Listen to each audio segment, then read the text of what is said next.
Hello and welcome back to Live Positive Ministries podcast. We are glad to have you. This is episode 3, and the topic of today's podcast,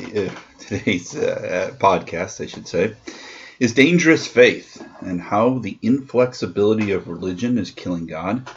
And are you contributing as a person of faith to this possibility? Is organized religion and irresponsible followers forcing people away from the acceptance of a belief in God? I always touch base. I know I do repeat myself often, but there's so many of these points that I feel are very important.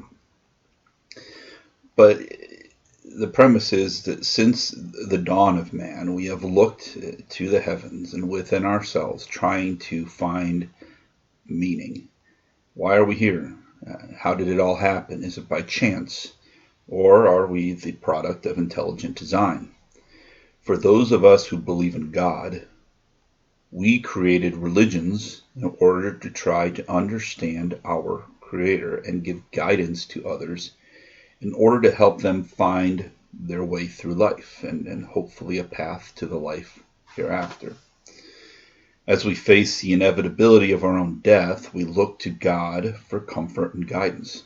We look to God to not only help us in this life, but to take us by the hand and guide us into the next.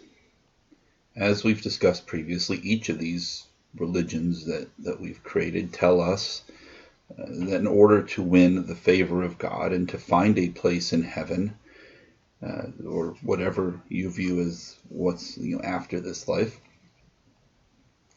we must follow their rules, and those who do not will be condemned to hell or some other form of punishment. It's these very rules and the belief that the common belief that there is only one way, one path to a relationship with God that is inadvertently pushing people away from God. It's this rigidity within the rules of many religions that leaves many no choice but to walk away from God. If you look at the very idea that there's only one way to do something, my way, it's a very, very human train of thought. We do it today. We do it today in everything that we do. We do it in politics. We do it at work. We do it in our relationships. We as humans tend to view everything from a very me-centric point of view. Some of us do it more than others, but we all do it. And if you're telling yourself that you don't do it, you probably do it more than anybody else. And because we view this world, we have this worldview that's from such a me-centric position, we believe that if we're right, if it's the way we see it, if it's my truth, well, then it certainly should be your truth, right? I'm an intelligent person. I'm an enlightened person. I'm, all these different things. In my case, I'm a pastor. I'm an ordained minister. I know better. I don't. And I think whenever we try to help people find a way to God and a path to God, even if we accept a specific faith, a basic guideline from a specific religion, we have to create flexibilities within that belief system. Because the moment you look at anyone from the, quote unquote, holier than thou position, and even as a preacher become too preachy, you open yourself up to people finding you to be hypocritical. You open people up to finding your belief system too rigid. And when you push anybody, they push back. They may not actively push back. They may passive-aggressively push back. They may very passively push back. You may not even see that pushback. But the reality of it is, it's there. Put yourself into the shoes of the person you are trying to speak with. the person you are trying to minister to. And remove yourself as much as you can from the very me-centric, self-centric point of view. And understand, okay, if I were this person, how would I be perceiving this conversation? It's much like going into a store and an employee, a salesperson, comes up to try to help you. Now, that salesperson may truly be wanting to just simply help you and not try to sell you anything. But you've been programmed and you've been conditioned through your life, through life experiences, through television shows, through family, through everything, all the feedback and inputs that you've received throughout your life, to be wary of the salesperson. What are you selling me? It's much like the old Amway salespeople who would walk up to you, and this is not belittling or demeaning someone that has no money and is trying to be out there and find a way to make money. But the reality of it is, you could tell right away because they come up in with a clip-on tie, very inexpensive clothes, inexpensive shoes, inexpensive everything, and tell you how you like them can become a millionaire if you just follow this program. Well, there's the inconsistency, okay? Because if you are a millionaire, if you are so successful and this program works so well, even though you may be humble and not find the need to wear a Versace shirt and Versace shoes and all these expensive things and drive a Mercedes Benz or whatever, you still will not be wearing the clothing and the items that you are wearing if you are, in particular, very financially wealthy. And so the stories don't match. The stories don't make sense when you see that. And so you immediately salesperson full of garbage, not telling me much that I need to hear. It's not much different when we try to minister and witness to people about our beliefs and our faith and God. They're going to have a preconceived notion of what religion is. They're going to have a preconceived notion that you have this very inflexible point of view, and that in order for them to accept what you're saying, you're going to tell them they must accept in whole, without question, what you are saying. That they must accept that what you say is the absolute truth. And everybody has their own truth. And unless you happen to just be approaching someone whose mind is already very open to these possibilities, or who is already well into their search for God, you're likely not going to get through. Kind of getting ahead of myself here, but I have a family member, likely multiple family members. I grew up in a very religious family. But this particular one's a born again, and anybody that knows about born again Christians and born again in any faith, these are individuals who tend to be very aggressive and very vocal about their faith and who they are and what their belief systems are, and there's nothing wrong with this. But this one particular individual will often sit down with us in the family and talk about all the people he saved that day and all the people he brought to Christ and he brought to God that day. And we know his tendencies and his patterns, and we know what really happened when he went out that day. He's very, very aggressive, and he'll come out to people and perhaps not looking for a person that's in the middle of working and trying to get their job done that day, or somebody that's in the middle of trying to accomplish something in that moment, and they don't have this person's not there for this in the moment. It's much like, and not to equate, but people don't understand, if you go to the gym and you try to, you're a guy and you see an attractive woman and you're trying to start up a dating conversation, that woman is not there in that moment for that reason. She's sweaty, she feels like she's smelly, she's just there to work out. She's not trying to have anything to do with the vast majority of people at that moment.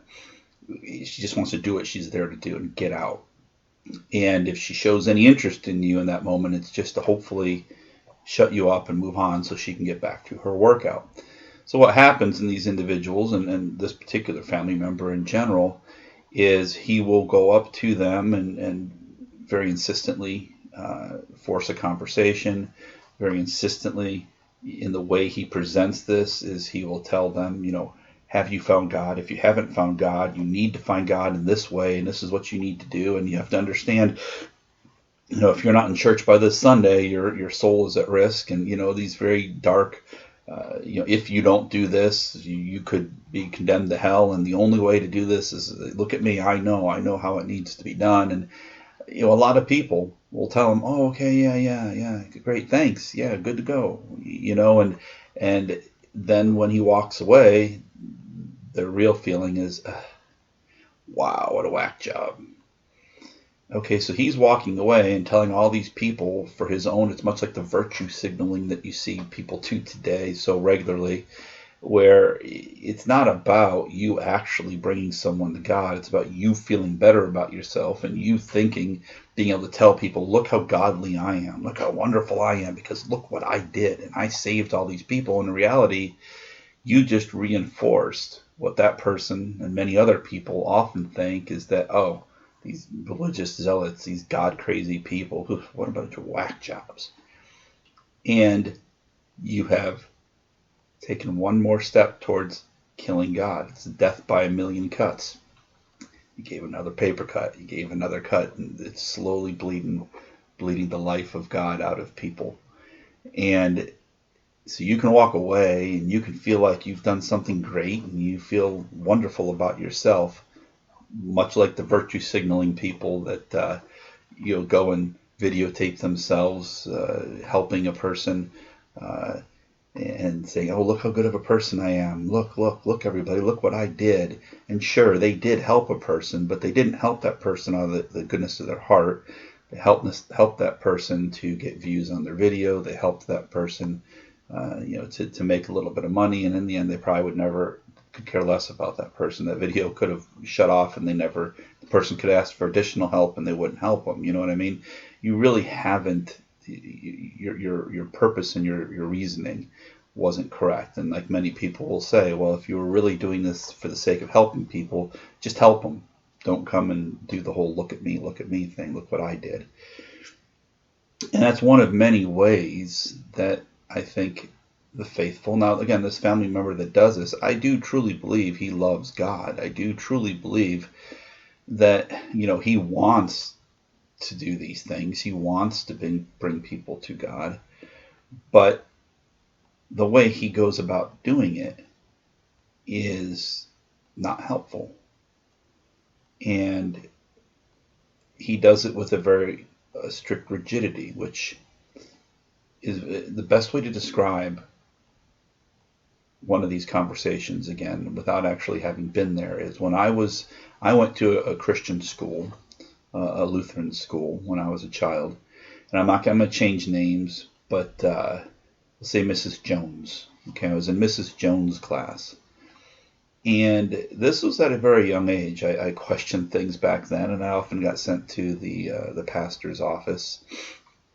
But I really wasn't trying to start trouble. I was trying to understand. And again, the rigidity of faith. Instead of seeing that this is a child that's just trying to understand what you're teaching, you instead take this as, well, this is a child that is causing trouble, and you send him to the pastor's office for punishment. But we were talking about God and Jesus and knowing Jesus, and we were talking about worshiping false idols, and we were talking about, that general topic. And I had asked, I says, well, what if someone has never heard of Jesus? And they go through their entire life without having heard of Jesus. And therefore they never accept Jesus into their life. They never, convert to the Lutheran faith. They don't, do these things, and then they die. So they're never baptized. They never do the things that we require. Are they going to go to hell? And Mrs. Jones said yes. And I says, but why? They didn't know these things? And her answer is, well, they should have known within their heart that there was more, and they should have sought this information out. And there's plenty of ways they could have within the world. Now, this is before the time of the internet, but there's so many Christians and such in the world that if they really wanted to find Jesus, they would have, they could have, they should have, and they didn't. This is okay. Let's say that's true, but let's say they were on an island in the middle of nowhere with no access to humanity. And she gave this look, and I could see her getting impatient with me. Again, assuming I'm trying to be difficult, when in reality I'm just trying to understand and truly understand this situation. And it says, and they're out there. There's no way that anybody that's just them, their entire existence, are the people on this island with no contact from the outside world. And let's even go so further when we talk about worshiping false idols and things of that nature. And let's say there's a rock that something great happens, something wonderful happened there, and they've always associated that rock and that place with God. So therefore, that's where they went to pray. That's where they went to talk to God, and that's how they viewed God, was this rock. And that's God. And they always tried to do the best for each other. They always tried to do good. There was no evil there, but this is God. They prayed to him. But are you saying they would go to hell? And she's like, yes, Jason, they would go to hell. And if you're not careful, so will you. And sent me to the pastor's office. Again, the rigidity of the faith, right? Looking at someone that's seeking knowledge and understanding and viewing that as confrontation. I was not trying to be confrontational, but I think I struck a chord that even in her own mind, she realized there is an inconsistency within this belief. There's this inconsistency within what we are talking about and discussing here that really doesn't connect. So instead of let's seek this out and find a proper answer for it, it's anger, it's striking out. And quite honestly, it's not a very godly way to handle these things.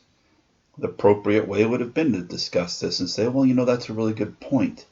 And, is God forgiving, or is God spiteful and vengeful? Is God someone that, can take and look at the context of a situation and say, okay, so let's even pretend, let's say within the sake of this argument that in fact Jesus is someone you must accept as your Lord and Savior. I do consider myself a Christian, although I have many, many questions about the Christian faith. But let's accept that Christianity is the way that it is. But, are you telling me that God is not going to... God put these people on this island. God created these people. God is completely understanding that there is absolutely zero way they would have ever known or heard of Jesus Christ. He's going to condemn them all to hell? Does that make sense? Is there any logic to that of any kind whatsoever? I don't think so. And so again, the rigidity of that particular faith and that particular person within that faith and the malpractice of that faith pushes people away. Now for me, it just made me have more questions, and it made me explore my faith and my beliefs more. It hasn't pushed me away from God, but many people it does. I know a lot of kids that come out of Christian schools, religious schools, that don't practice the faith. Because they're not stupid. They've seen these inconsistencies and these hypocrisies and the things that don't make sense. They can't question it. And so because they can't question it, they just walk away from it. We cannot be part of that problem. And it is one of the core tenets of our ministry, is that no subject is taboo. It's no subject, no idea is off the table. We can discuss these things. Now there may be things we choose to move on from. There may be things that okay, I respect that that's where you're at. Here's why I can't accept that, and then we move on. And perhaps both of us think about that conversation later, and maybe we do change our viewpoint or adjust it in some way. But it is that rigidity that causes problems. The next step of that issue is when you see So often, what we call these days, Karens, right? In air quote, Karen, which is unfortunate. I know a lot of very beautiful, wonderful people named Karen that are the most wonderful people on earth, but unfortunately that's be known as a very difficult person who sticks their nose where it doesn't belong, who complains about silly, ridiculous things, and has a self-importance that's very undeserved and unearned. And you'll often see these Karens, and there's both male Karens and female Karens. A Karen's just any person that acts a fool. And they will invoke the name of God. They will invoke their faith, their religion. They'll say, I'm a good Christian person, and I know this, and I know that, and you're garbage. So they'll talk about how they're a good Christian person, all while calling another person garbage, all while treating another person with absolute disrespect, all while treating another person just in a disgusting manner that a godly person should never treat another person in that way. So what are you doing in those situations? You are death by a million cuts. You're slowly killing God because you are standing there as a representative, a self-appointed representative of God, acting in a very ungodly way. So while none of us are perfect, none of us ever will be perfect, and that's fine. We do have to try to be aware of ourselves. We do need to check ourselves. When you're angry, it's very easy in that dark side to transition to that dark side. That anger is easy to grab onto. But don't use God as a weapon. Don't use God as a cudgel to beat someone down. That is not the purpose of God. And don't use God as a way to try to elevate yourself above a conversation, above someone else. You will never hear me say, well, I am an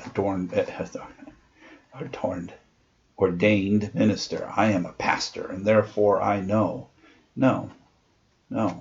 Me being ordained, me being a pastor, me being a minister has, in my mind, little to do with any of this. It's just showing that I am someone that has taken this very seriously. I am somebody who wants to explore God and this area of our life and our existence more so. But I never and in no way will ever say that I am in any way better than anybody else, because I'm not.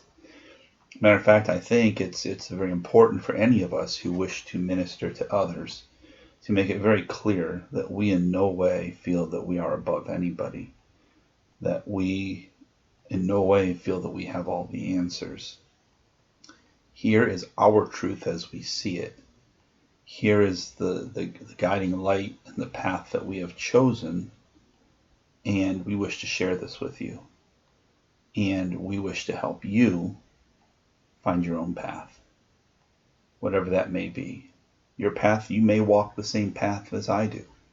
You may walk a completely different path, or you may walk the path with me, but 100 miles down that path, you might diverge and you might see a little different path that looks interesting to you, and you're going to say, hey, it's been wonderful walking with you here. I'm going this way. I want to see what's down here. Absolutely fine. There's nothing wrong with that. I'll miss you, but we can still communicate. I can say, hey, how was everything down that path? What'd you find down there? And you'll tell me, oh, well, I found a wonderful opening and a clearing that was absolutely beautiful, and let me share it with you. And I might continue down my path, or I might say, hey, I want to come over there and explore that with you a little bit. Can you meet me down by that opening and that beautiful lake down there so we can talk? That's the beauty of our ministry, is you're all out there walking these paths. We can all diverge into little side paths, and then we can all communicate later and tell each other what we found. And some of us might want to follow you down the path you took. We might decide to converge in another location. But it's that flexibility that allows all of us to continue down this path. It's that flexibility that helps heal the wounds that so many do within the rigidity of faith. Another good example, and I'm going to take the shot at least the American Catholic Church at this point, My daughter went to a Catholic school. She was raised Catholic because that's what her mother's side of the family wanted, and I agreed to. Having been brought up Lutheran, I understood that while Catholic faith and the Lutheran faith, and particularly Lutheran Church Missouri Synod, which is where it's much more strict version of the Lutheran faith, were very similar. I mean, where they were different, they're very different, but they have a lot of similarities. And so it was fine. It was neither here nor there for me. My daughter's great-grandmother was dying, and literally on her deathbed promised that my daughter would be raised Catholic. I agreed, and she did die shortly thereafter. I'm certainly going to keep that promise. But well, my daughter, unfortunately, I do believe she believes in God. She's just not very practicing at this moment because she's on her own path, and I'm allowing her to, giving her the respect as her father to follow that path and explore where that's going. Excuse me, I'm going to get a drink of water here. But the Catholic faith is still important to her. And so we have a grandson. We have a second one on the way. I often say I have 2 grandsons. I don't have the other one quite yet. He's here soon, but he's still my grandson. And she has a son, and he's now 18 months old and still has not been baptized, which for me is concerning. It's a problem. It's something I would rather, it's not an ideal situation. But the reason for that is my daughter wants him baptized Catholic. The Catholic Church will not do it. The Catholic Church at the Catholic school that she went to from pre-kindergarten all the way through 8th grade will not do it. And the reason for this is, while my daughter's Catholic, she's baptized Catholic, she's confirmed Catholic, she went to Catholic school, the godmother that she had chosen for her son is Catholic, practicing Catholic. The godfather, my son, Lutheran, is how he was baptized, but not really particularly practicing, but he's baptized Lutheran. Because of that, because everybody involved from the parent, and her husband is Greek, and he's Greek Orthodox, so he's not Catholic. Because everybody in the child's life is not Catholic, and not only not Catholic, but not practicing active Catholic, they refused to baptize him for church political reasons. My wife offered to step in and be one of the godparents. My wife is a practicing Catholic in the Philippines. The Philippines, a very Catholic country, unbelievably Catholic country. And they wouldn't do it, not even with a letter from the church, the Catholic Church in the Philippines, because she must have a letter from a church here that says she's an active practicing Catholic here in America. Well, my wife hasn't been in America that long. She hasn't been in America long enough to practice at a particular church and to be known in the congregation and to do these things. So the Catholic Church is more concerned with the politics than the soul of the child, more concerned with bolstering their numbers and following their very strict, inflexible set of rules than baptizing my grandson and saving his soul. That's not that important to them. And we have tried everything. We have done every concession we could possibly do. I'm an ordained minister, but I'm not Catholic. Not good enough. And I can tell you this, I will baptize your child. Just ask me. Not a problem. I don't care what your belief system is. I will certainly counsel some. I will certainly talk to you some. I will certainly hope that you are at least on a path to finding God. But in the end, what I care about is, one, that you care enough about your child's soul that you want your child baptized, and 2, that I care enough about the spiritual well-being of your child that I want to baptize your child. So Yes, could I baptize my grandson? I certainly can, but my daughter wants him baptized Catholic. I could go baptize him right now without my daughter knowing it, but is that a very godly thing to do? I don't know. So it's a personal struggle that I deal with, and just open and honest. Haven't done it, considered doing it, but I'm letting my daughter try to work this out with the Catholic Church.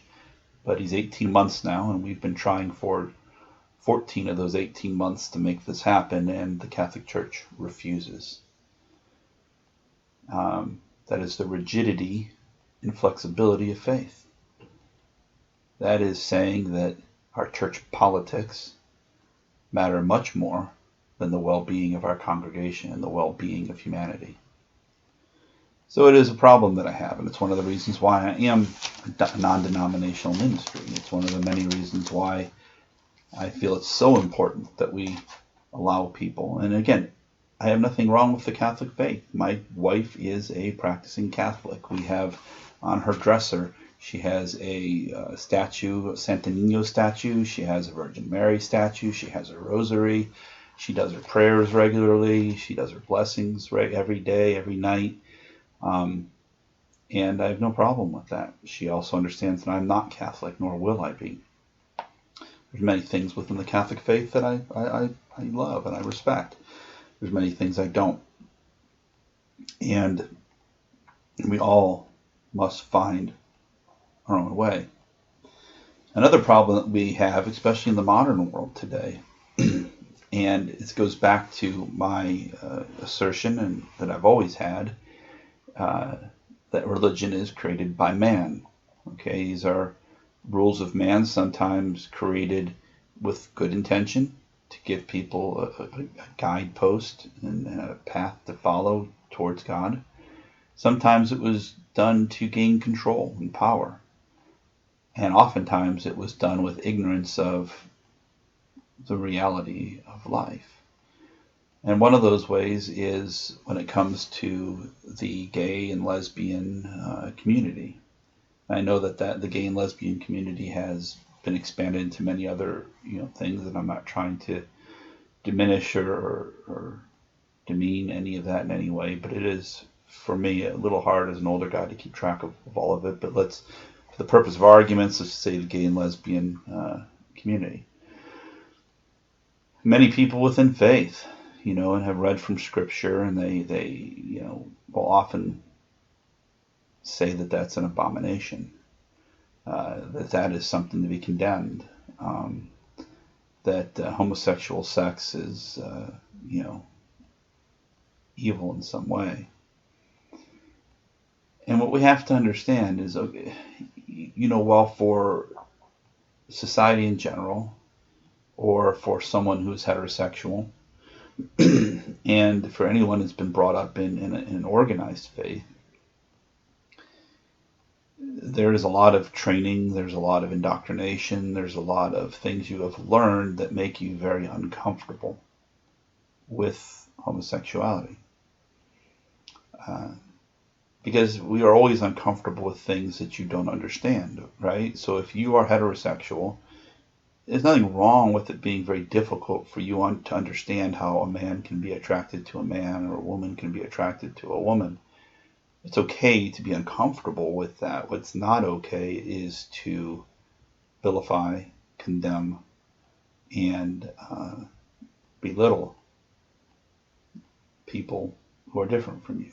This goes for race, it goes for religion, it goes for anything. Just because someone's different is not an excuse, it's not a reason, it's not a valid reason to belittle them in some way. We always talk tolerance, and of course the problem with the word tolerance is it sounds different than what it really is.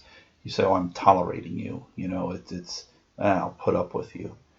Tolerance is really just having patience and understanding and acceptance of something that is not what you're comfortable with, or is not what is normal to you. But you should have tolerance and understand that it is normal to someone else. And while it's different, doesn't mean it's wrong. Okay. And one big problem with religions in general is you've often said, well, if you're gay, you're going to hell. Well, I'm not gay, but I can tell you this. If I were, and someone told me that I'm going to go to hell if I follow their faith and their belief, and if I accept God, and if I think there is a God, I'm done. Because I'm attracted to another man, I'm done. It's over with. Who wants to live that life?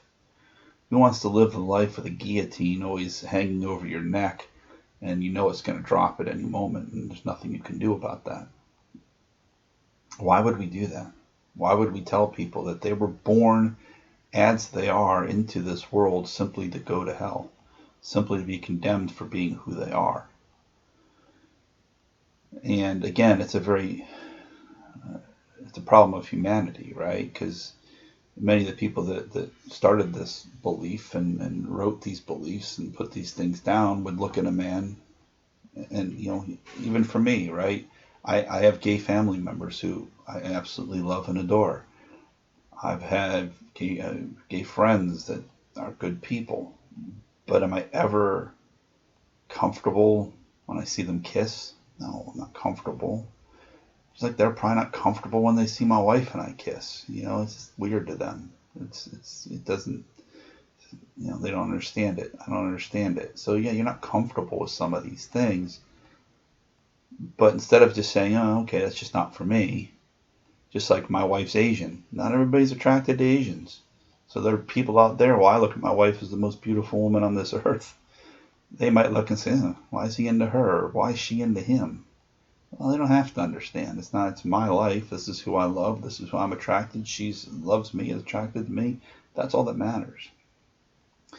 And so when we look at the other, we look at different. We have to understand that, okay, don't vilify it. And certainly don't tell people that they're going to hell for who they are. I mean, how there's any logic in thinking you're going to save this person, because the only way you can save that person with that mindset is you have to believe that gay is a choice, and you have to believe you can ungay them, right? Well, I can tell you, the gay people that I know, that's just who they are. That's how they were born, okay? And that's not to say there aren't exceptions. I'm sure there are people out there that maybe gay is a choice. It's some kind of something, I don't know. It probably exists. Much like heterosexuality was a choice for a friend of mine. Everybody always thought he was gay. I always thought maybe, but he had the best looking girlfriends, and he got married. As a matter of fact, I was in his wedding, and I said, well, he's just effeminate, but he's not gay. I mean, look, he's married to this girl that I know that I introduced him to. I'm not going to say names, but after 2 years of marriage, he came out as gay. They got divorced, and he went and moved in with his boyfriend. He was pretending to be heterosexual for a while. He was having heterosexual sex, but he wasn't really heterosexual. He was gay. And so yeah, perhaps there are some people who choose to be gay, maybe for a period of their life, but anyone who actually knows a gay person knows that that's just who they are. It wasn't a choice. That's who they were. That's how they are. That's how they were born. So again, going back to my belief that God is a loving parent, father, in my case, is how I like to refer to God. Well, that loving father is not going to hate his child. I say a loving father is not going to hate his child because they're gay. He isn't going to condemn their child to an eternal punishment because of who they were born to be. And so I do think those of us in faith have to, again, walk away from that rigidity of the faith and these organized religions and say, no, God loves you. God loves you for who you are. God understands, because God created you, that you and the life you live, that's not a choice. That is who you are. You were born this way. You will die that way. You will go to heaven that way. And God's okay with it. So I do want to say to you, anybody out there who may hear this, that's gay or lesbian or transgender, whatever it is, God loves you. God accepts you. And while not all of mankind does, Not all of mankind accepts anything. Not all of mankind accepts white people. Not all of mankind accepts black people. Not all of mankind accepts Indian people, Hispanic people, gay people, straight people, Muslim people, Christian people. If you get my point. So it's foolish of us to expect everyone to blindly accept everything. And again, that is the enlightenment of accepting God, is understanding that's okay. And if we try to chase down everyone and try to force everyone to accept, we're causing more harm than good. And I do think that's something that we run into in life, again, in the religious and faithful community, demanding that everybody accept and believe, in the gay and lesbian community, wanting everyone to accept and believe, and if not, trying to force it. In even when it comes to race relationships, okay, you can get a racist to say they aren't racist because they have to in order to remain employed or to be accepted within society, but inside they're still racist and it hasn't changed. All you've done is like a virtue signaling person. You've covered up the reality behind a veneer of makeup and whatever you want to, you put makeup on a pig, but it's still a pig, just a pig with makeup on it. And we haven't fixed anything. We haven't changed anything. If anything, we've made that hatred deeper and darker, because now it's hidden within the darkness and it's brewing underneath, and it's being done in the back rooms and in the back way. Bring it out into the light. Let people be who they are. And at least then you know what you're dealing with. But we, as people who wish to bring people back to God, have to let everyone know. Yes, I understand many of these religions and many of these faiths and many of these systems, if you are not within them, condemn you. Especially if you're a gay and lesbian person. Condemn you. I'm here to tell you God loves you. And God is patient, God is loving, God is kind, and God is willing to let you take your time to find your relationship with Him. In a very strange way, it's like the story of my father. He and I were apart for 46 years. Hadn't seen him, hadn't spoken to him, and about 2 years ago, we came back into contact again. And just a month ago, for the first time in 46 years, I sat face to face with him again. We reconciled. And instead of me, as I'd spent so much of my life hating my father, because he was gone. He left. He left for another family. Had nothing to do with us. I had stories about things, but they were one-sided stories. Some of it turned out to be true, and he was honest about it. Some of it turned out to not be true. But instead of allowing my life and my heart to continue to have this burden of not knowing the truth when it came to my father, I instead decided to take the path to find my father again. And I was surprised when I found out and reached out to him how quickly and eagerly he reached back out to me. I made the assumption he didn't want to hear from me. In reality, when I reached out to him, within a day of me mailing a letter halfway across the country, it got there very quick. He was instantaneously calling me, wanting to talk to me. And it's been a very rewarding, very fulfilling experience, and it's lifted a weight off my shoulders. And that's what I'm asking anybody out there who isn't sure, or if I really want to reach and stretch my luck, someone that just says God is a joke and you just don't believe in God at all. I get it. I get why you might feel that way. But if you can accept one thing, and that is you don't have to believe in a religion. You don't have to believe there's only one way. I'm not even saying you have to believe there's God. I'm just asking you to just take this journey. Let's have some conversations. Let's see if you can find a path to where you can accept the Creator and define God as you wish to define God. But we have to, as the faithful, move away from this rigidity of faith. Things come, they're cyclical. They come full circle. It's interesting, you look at today, and again, understand I'm talking about current events, how things are today. I'm not trying to be political one way or the other, but we look at the censorship issues that we have today, right? And when you look at how was predominantly driven by what's referred to today as the left and the more liberal side of our country, the wild amounts of censorship that they're endorsing and receiving a lot of criticism for, and in my opinion, rightfully so, because censorship is a very, very bad thing. It leads down to some very bad paths. Well, it's not that long ago, I can remember as a kid that it was the conservatives and the right that were pushing for wild censorship and book burnings, and they were being the ones that were trying to do the cancel culture and trying. As a matter of fact, in some ways, I could say that the right, which is someone I'm conservative. I wouldn't call myself right, but I am conservative. I'm middle conservative. Really started cancel culture. The left perfected it, I believe, and have taken it to a whole nother level these days. And the right's trying to come back to more of a middle of the road, but that's the problem. Religion and organized religion deals with. Organized religion has historically done some horrible things.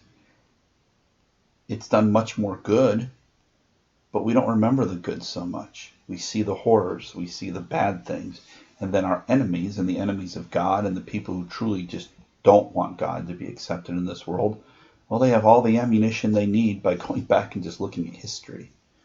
That's all they need to do. And we have to make sure we don't load their gun. We have to make sure that we do not be the ones that help them in their quest to kill God.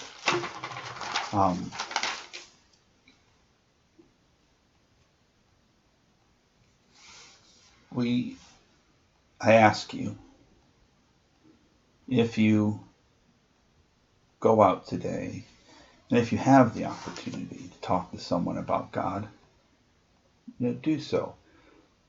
But don't be so blunt about it. Okay, don't go out there and be a cudgel. Don't be a blunt force object about it.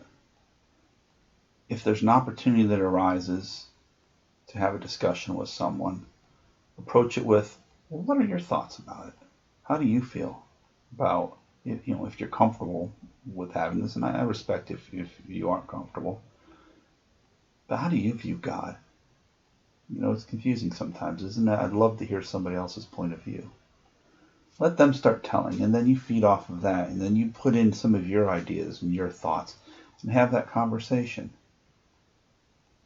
And thank them for the conversation.